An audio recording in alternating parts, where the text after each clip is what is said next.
devastated. I mean, we've been here 65 years and have somebody shooting in your church, but you know, we don't understand why these things happen, but we know God's in control. A woman who walked into a popular Texas megachurch Sunday afternoon with a long gun and a young child opened fire before she was killed by law enforcement officers on scene. The gunfire left the child in critical condition, and another man injured, officials said. Authorities are now probing the shooting at televangelist and Pastor Joel Osteen's Lakewood Church, roughly 6 miles from downtown Houston. The woman, estimated to be between 30 and 35 years old, entered the church shortly before 2 p.m. wearing a trench coat and backpack and opened fire, Houston Police Chief Troy Finner said in a Sunday afternoon news conference. The shooter died at the scene after 2 law enforcement officers intervened and she was shot, Finner said. The young child was hit during the shooting and is in the hospital in critical condition, the police chief said. It's unclear who fired the shot that injured the child. CNN has reached out to police for more information. I can only imagine if it would have happened during the 11 o'clock service. If there's anything good of it, you know what, she didn't get in there and do a whole lot worse damage. And he's left hoping the decades-old church will continue holding services without another scare like this.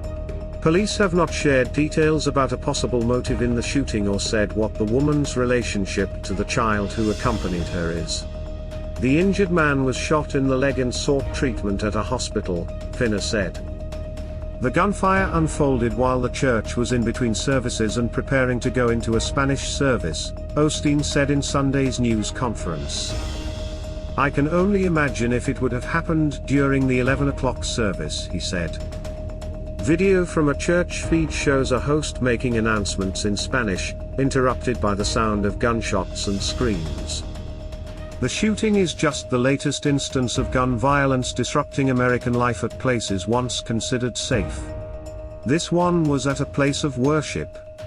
Others have been at schools, grocery stores, outlet malls, hospitals, college campuses and house parties.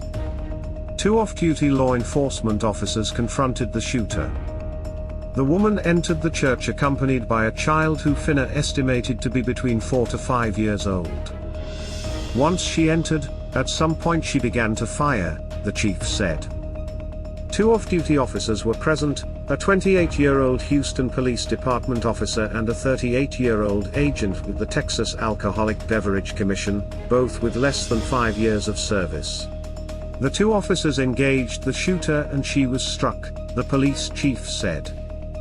The shooter used an AR-15 that had Free Palestine written on it, according to a federal law enforcement source. Investigators are trying to sort out whether she was politically motivated or a disturbed individual, the source said. I want to commend those officers. She had a long gun and it could have been a lot worse, Finner said. But they stepped up, and they did their job, and I want to thank them for that. Both officers who engaged with the shooter will be placed on administrative duty pending the investigation, as is protocol with officer-involved shootings, Finner said. It's traumatic not only for our community but it's certainly traumatic for the officers who had to take a life and we worry about their mental health as well, so our prayers are with them, Houston Fire Chief Samuel Pena said in Sunday's news conference. Woman also threatened a bomb. The shooter also threatened that she had a bomb, but authorities searched her vehicle and backpack and found no explosives, the Houston police chief said. She was also spraying some type of substance on the ground, Finner said, but he did not share further details. Pena said fire authorities were on scene and were going to take our time to ensure that any issue, any risk that we see is properly vetted. Right now, I can safely say that we have not found anything that is of concern to our community or to this location, but we're going to take our time to ensure that we look at every aspect, the fire chief added. CNN has reached out to the Houston Fire Department for further information. Authorities were conducting a methodical search of the church building, located in what used to be a sports arena, and do not believe there is any further danger to the public, the police chief said Sunday. The shooting appeared to be an isolated incident, he added. Texas Governor Greg Abbott said he has been in contact with local and state officials and offered the full support and resources of the state to help the community. Join Cecilia and me in praying for his community during this difficult time and for the brave men and women in blue who acted quickly to respond to this tragedy. Lakewood Church is one of the largest and most well-known megachurches in the United States. Located in Houston, Texas, it is led by Senior Pastor Joel Osteen and his wife Victoria Osteen. The church's origins trace back to 1959 when it was founded by John Osteen, Joel's father, under the name Lakewood Baptist Church.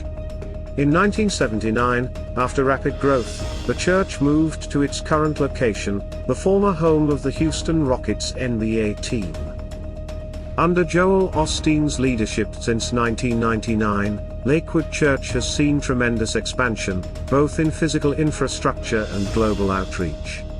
The church's main sanctuary can accommodate over 16,000 attendees, making it one of the largest in the country. Ultimately, understanding and addressing the root causes of violence in churches requires a multifaceted approach, including efforts to address societal issues, promote mental health awareness and support, foster interfaith dialogue and understanding, and strengthen security measures where necessary. Additionally, drawing on the teachings of love, forgiveness, and reconciliation found in the Bible can guide individuals and communities in responding to violence with resilience, compassion, and hope. In moments of tragedy and despair, it's crucial to hold on to hope and find strength amidst the darkness. Remember that even in the face of unspeakable evil, goodness and light prevail. Lean on your faith and trust in the promise of Psalm 34:18, which assures us that the Lord is close to the brokenhearted and saves those who are crushed in spirit. Though we may not understand the reasons behind such senseless acts, we can find solace in the love and support of our community and in the unwavering presence of a God who offers comfort and healing. Let us hold fast to the words of Isaiah 41:10, finding assurance that even in the midst of fear and uncertainty, God promises to strengthen and uphold us with his righteous right hand. As we navigate through the aftermath of tragedy, may we cling to faith, hope, and love, drawing closer to one another and to the source of our strength.